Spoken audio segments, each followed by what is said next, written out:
cause. When they asked me to speak about civic engagement and what do I do in civic engagement, I don't think I had a great answer. But hearing, our first set of speakers, what I heard a lot about when we think about civic engagement is how do you, enable personal as well as professional development, not only for individuals but also full communities. And I think that's something that I've been very focused on, for my career. I think, when I think about civic engagement, I think about giving back to the community. And I'm very, very fortunate to be here with you today and having this platform because it's hard to give back to the community if you have a full-time job, right? And so, it's opportunities like this over the last, I'd say decade, last 10 years, I've given a lot of, kind of talks to the community, Ethiopian Eritrean communities, as well as inner city communities around personal and professional development. When I give these talks, I had a period of time where I was a motivational speaker, where I would speak to inner city high school students, medical schools, colleges, and there's a whole program on YouTube. If you go to Google my name, it's called The 5 Paths and Pitfalls to Success, and it talks about how do you succeed in education. And so I'm not going to run through that, but what I thought I might do is maybe talk about my path. And one of the things that I've always thought was interesting and why I think the message that I share, is an interesting one, it's popular, and folks ask me to speak is because, oftentimes when you hear about people who are successful, you only hear the good things. You don't hear, the challenges, the hardships, the mistakes that people made. And my message is a very honest one, it's a very direct one, not always popular, but it's my truth. And so I thought what I might share with you, and maybe I'll actually start with my bio if you read my resume. Right? If you go to any website that has my resume on it. So I went to the University of California, San Diego, undergraduate, graduated with honors, went to Morehouse School of Medicine, got a full scholarship to Morehouse School of Medicine, graduated at the top of my class. After graduating from Morehouse School of Medicine, I went to the Massachusetts General Hospital at Harvard Medical School, did my medical residency there in internal medicine. After training in internal medicine, I became a practicing doctor and I went to Harvard Business School. So I got my MBA from Harvard Business School. After finishing Harvard Business School, I had a couple of entrepreneurial activities. I started a couple of companies. When I was in college and in medical school, I was a MCAT teacher for the Princeton Review. So I taught college students how to do well on the standardized test to get into medical school. And then when I was in medical school, I started a company that helped students take their board exams. So, lawyers have the bar, they have to pass the bar exam in order to become a lawyer. Medical students have their board exams, they have to pass their board exams in order to become doctors. And I started a company to do that, and 8 medical schools across the country use these services. After my entrepreneurial activities, I worked at an insurance company, a health insurance company. I was still practicing part-time as a doctor, but I worked at a health insurance company as an executive. Medical director there, did that for 2 years. And then after working at the insurance company, I joined a venture capital firm. A venture capital firm is a finance firm. They raise large amounts of money and they invest them into startup companies to start companies in healthcare. So I'm the junior partner, I have 2 partners. Over the last 5 years, we've raised roughly $500 million to invest in startup companies. All across the United States, focused in healthcare. I'm in DC a lot because one of the companies that I invested in, was actually the first investment here, is based in McLean, Virginia, and is focused on dialysis. And it's providing dialysis to populations. Foreign Nova Hospital is their big customer, and they're now expanding to states all across the nation. So that's the cover story of my background. And so I guess what I'd love to do, maybe in the next 15 minutes, is just kind of walk you through how an Ethiopian, I'm half Ethiopian, half Eritrean, so Habesha kid from San Diego, made that journey. Is that helpful? That makes sense? Yeah. And again, I want to keep it interactive, and so if you guys have questions, please jump in. So I think about my life in 3 big buckets. Kind of growing up before college, then education, and then kind of my professional career. So growing up, my parents came here in the 70s. They were, some of the first, kind of Ethiopian Eritrean people to settle in San Diego. My parents had me, I was lucky, my parents went to college, and my mom had me while she was in graduate school. And so we actually lived in the inner city initially. But as my parents progressed in their career, we started to kind of move into more affluent areas. But probably the first 8 to 9 years of my life, I grew up in the inner city. Most of my relatives did not go to college, did not go to graduate school. And so I still have vivid memories of spending my summers in public housing, because that's where my aunt and my uncle lived, and that's where I would spend my summers, in public housing. And so, the thing that I think was the reason why I kind of got into this whole motivational public speaking, specifically for Ethiopian and Eritrean communities, was that there was a real belief and principle in hard work. Extremely hard work. It's an extremely hardworking population. But oftentimes, immigrant cultures come to have better, develop a better life for the next generation. And oftentimes, as you were kind of describing before, when you're in the service industries, the incomes are capped. But the one thing that you can do in order to increase your income is get an education. That's the one thing that shows a linear relationship between income is the amount of education that you have. And so my relatives, many people in the community, were trying to teach their kids about how to, kind of progress into professional careers, but didn't necessarily have that background themselves. And so the kids don't want to listen. They're like, what do you didn't go to, go to college, you didn't go to graduate school, you don't know what it takes. And so that was kind of my message, like, let me explain to you, how I did this. And because I was the first doctor in my immediate family, first doctor in my community, and although my parents really strived, and encouraged me to work extremely hard, I had to go out and find other examples and other mentors to help me kind of make that transition. So that's the first piece. I grew up in a town where there were not a lot of people of color, African Americans. Oftentimes there's kind of white and Mexican in my town in San Diego.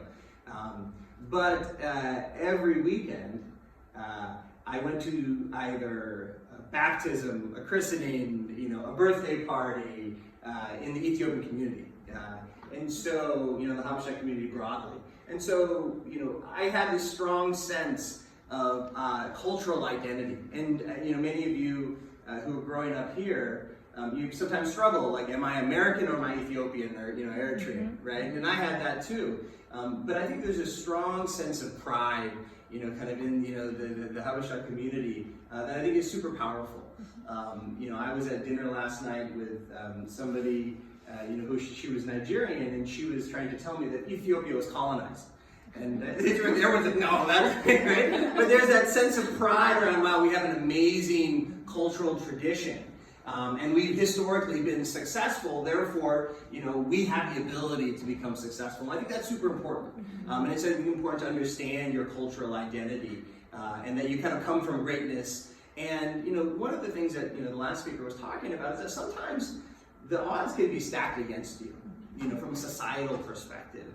And if you let people believe that you are supposed to be this or you're supposed to be that, it can be very frustrating. And so I think it's super important to just remember where you come from. And this kind of ties back into kind of, bringing this message back to the community and letting you know that, hey, someone from your community, I was you 20, 30 years ago, you can become successful. You can do all the same things that I did in order to achieve that. The other thing I'll talk about too, kind of growing up and around cultural identity is, influences. And I think the importance of role models. I think the challenging thing, I know for me, for a lot of people in our community, is that people grow up idolizing, oftentimes it's athletes and entertainers. And, I think it's natural. There's something very glamorous about all of that. But I think you have to kind of make this subtle shift that, oftentimes it's not quite practical, right? To want to become an athlete. Of course, you should play sports and have a great time. And it's nice to be artistic, right? And whether you sing, dance, rap, make music or whatever, it's great to have hobbies. But ultimately, in order if you want to get the highest likelihood of success, it is really about education. And you can always do these things on the side. And so I think that's another important thing, is to find role models who you can kind of look up to, and examples of success such that you can kind of follow in their footsteps. So I think those are kind of high level. That's kind of how I thought about kind of growing up. And the last thing I just want to mention is a story. Someone from the community, Ethiopian guy from the community, one of my father's friends. When I applied to college, like in high school, I wasn't, I clearly was a smart kid, but I wasn't the most, applied student.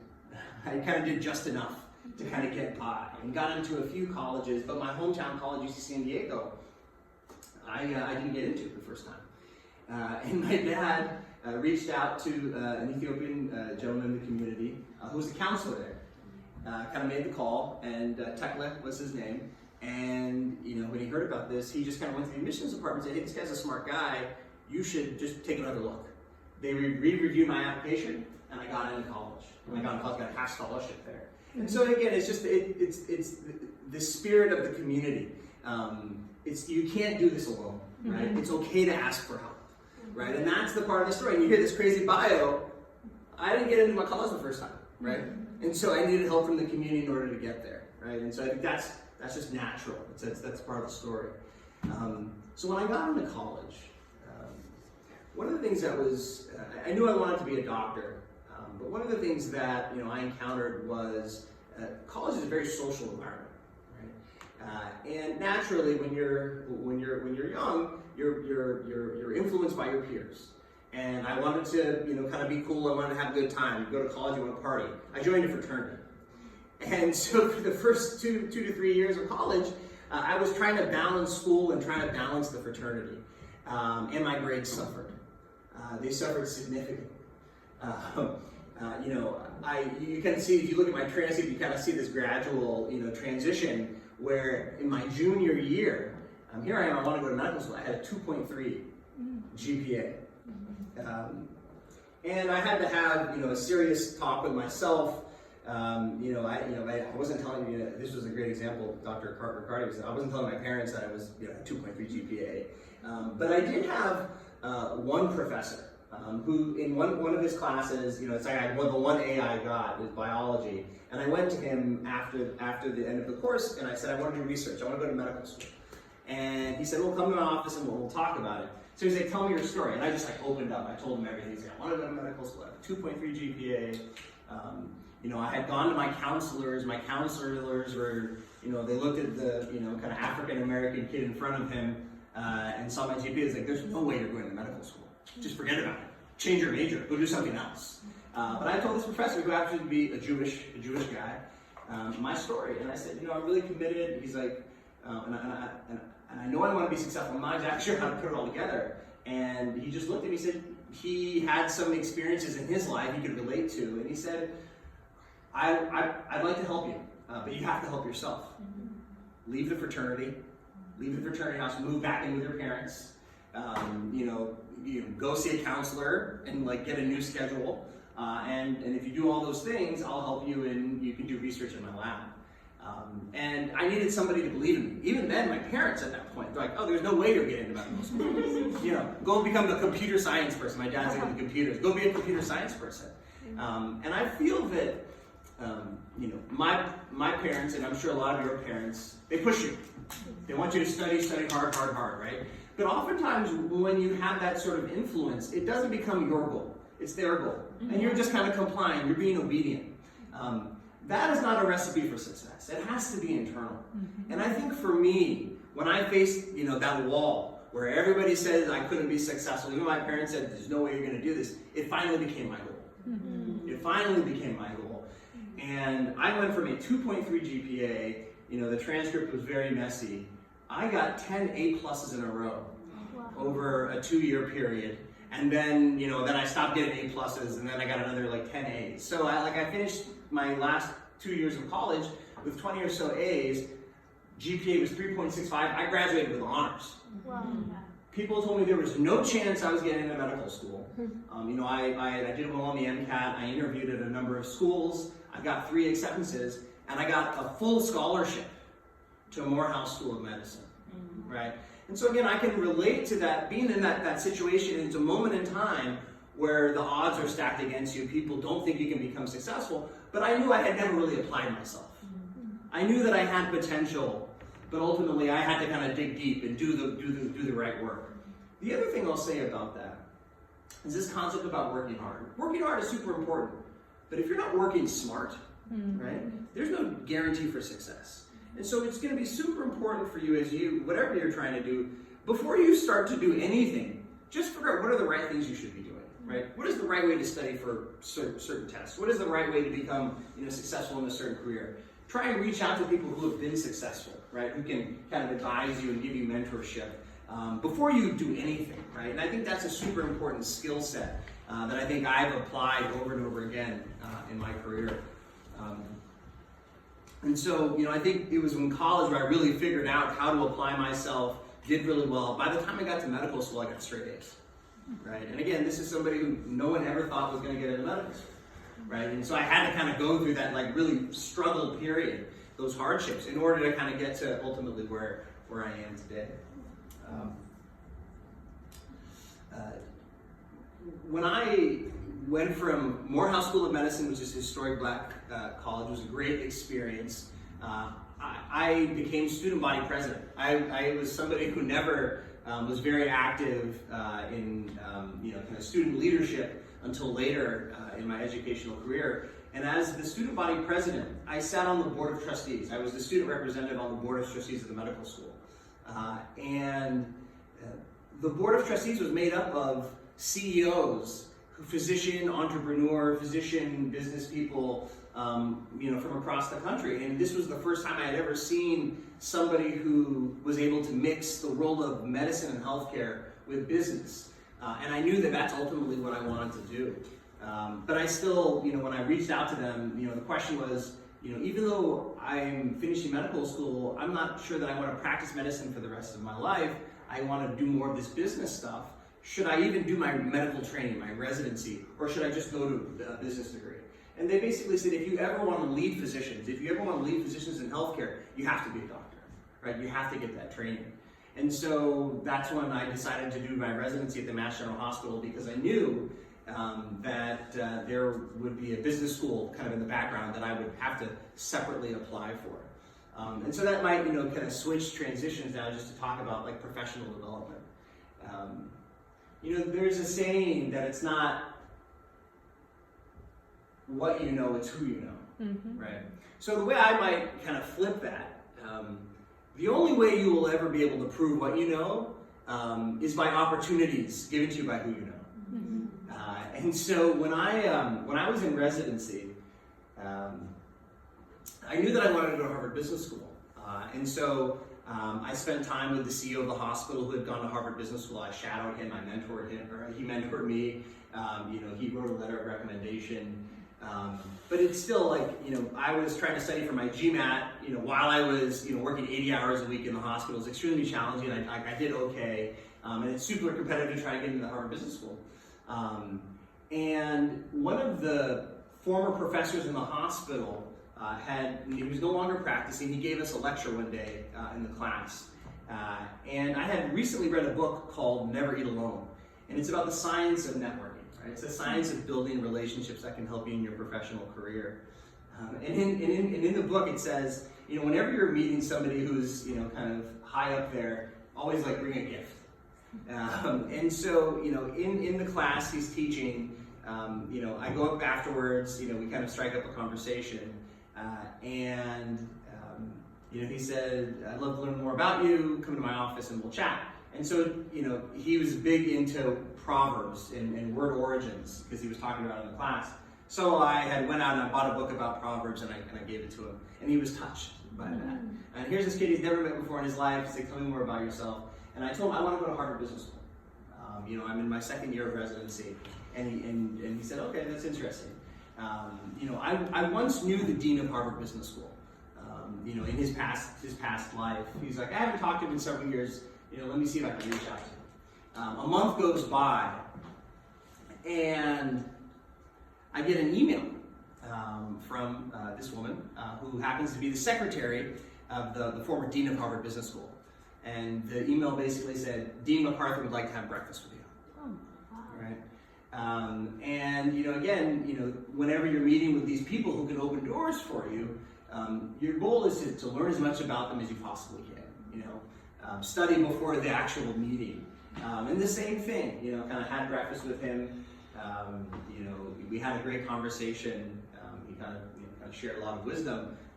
And at the end of the breakfast, he said, I had not heard from John Potts, right, the professor at the medical school. I haven't heard from him, in 20 years. In 20 years I've known him, he's never once asked me for a favor until today, right? And so, again, I think mentors, advisors, people who can open doors for you are going to be super, super valuable just so that you can apply what you know, right? And that's, I think, what has been really, really important in my success.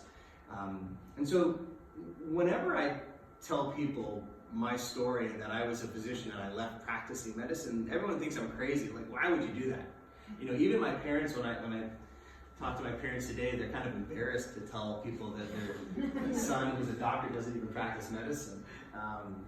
And again, I think you have to ultimately find your passion, right? The way I like to say it is, if you ever really wanted to be great at anything, you have to be willing to take it home, right? And some people don't like that. Some people don't like the idea of taking work home. And I remember when I was in my medical training, I would be practicing medicine, 10, 11 hours a day, and I would want to go home and relax. My peers were taking medicine home with them. They loved it. But where I was spending my free time, I was reading about these books about business and leadership, and that was my real passion. And so after finishing, my residency, I went back to business school, and for 8 months after business school, I couldn't find a job. It is so hard to be a business physician, right? Because everybody wants relevant experience. They want you to have done the job before. And I practiced medicine. I had a couple startup companies, but that wasn't relevant experience. And that was a very challenging time in which I second-guessed myself constantly. But same concept. I went to a conference. During this 8-month period, I went to a conference, and there was a panel. Kind of just like this. And after the panel, one of the speakers was the chief medical officer of this insurance company. And he was a graduate of Harvard Business School, a very smart guy. And so I just kind of went up, you would call it pit diving, when you chase them after the talk, and I just told him about my background.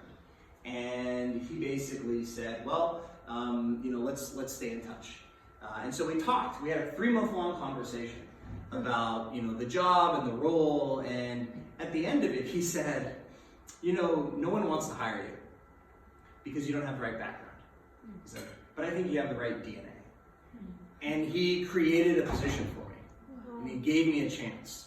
And again, this was a moment where, again, for 8 months, I couldn't find a job. I was still practicing as a doctor, but I couldn't find that first business job.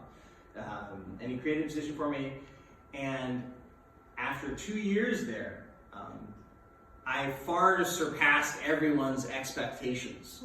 My job was to help the company save money. Over that time period, I helped the company save $30 million a year. Made him look extremely good. But again, going into it, people's like, oh, you can't get this job. No one wants to hire you. You're not qualified. And so it's just a reoccurring theme. No farther how far you go, right? Every time you see a new goal, for one reason or another, if you don't have the right background, people are just going to doubt you. And so you just have to get used to that, right? You have to get used to people underestimating you. And if you believe in yourself, if you not only work hard, but then also work smart, these are all things that you can achieve.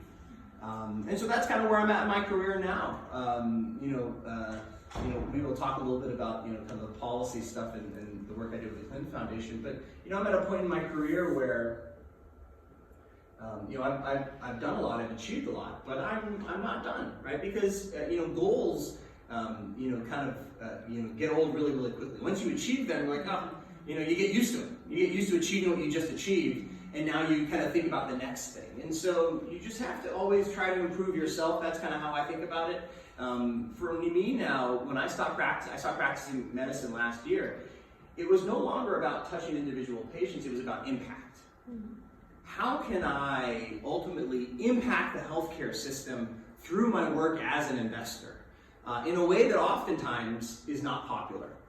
So, I talked about the dialysis company that I just invested in. That was my first investment. My partners didn't want to make that investment for a number of reasons. They didn't want to do it. They don't like the dialysis industry. It's not technology. It's not growing rapidly. But I had done enough research, and I had enough belief in the team that this was going to be very, very big. And just this year, that investment, we made it 2 years ago. Over a 2-year span, usually when you make an investment, you want to make 3 times your money. That's like the goal, right? 3 times your money. So in a 2-year span, the investment has been, increased in value by 4 times, right? And we're not done. And so it's a wildly successful investment, right? But again, I vividly remember they said, "Oh, we don't want to do it for all these reasons." On Monday, I'm going to go to work on Monday. We're working on an investment actually in suicidal prevention. Right? And again, and my partners, there are certain things that they don't like about the investment, but it's so important. There is so much need in that market space. And yes, it may not be perfect, but if you have enough belief, you do the hard work, and you work smart, you can achieve amazing things. And so that's kind of how I think about my career now. The last couple of things I'll say is about kind of policy. So I had the great privilege when I was in residency, this is 2009, 2010, to do work for the Clinton Foundation in Ethiopia. So I spent 2 months on the ground working with the Adama Hospital in the Oromia province, and working with the Ministry of Health, specifically around surgery. Inpatient surgery is a big problem, a 4-month-long wait list, and so we created a program to do day surgery to allow people to have surgery without going into the hospital. I really enjoyed that experience and working kind of in policy and helping kind of create healthcare infrastructure. And so have continued to do that here in the US, and specifically in Massachusetts. Our current governor, I was on his campaign. So I was the health policy person on his campaign, and would advise him and would prepare documents specifically around certain issues in the campaign. And when he was elected, he won, and when he was elected, he put me on the board of nursing homes. So I'm on the board of nursing home administrators in the state of Massachusetts. And so that's just been a really great experience. Again, it's civic engagement. It's another way to impact the rules, that we're all affected by. And it's, the one, I think, way that I've been able to have impact. So I know I've been talking a lot. I'll probably stop there and see if folks have, any questions.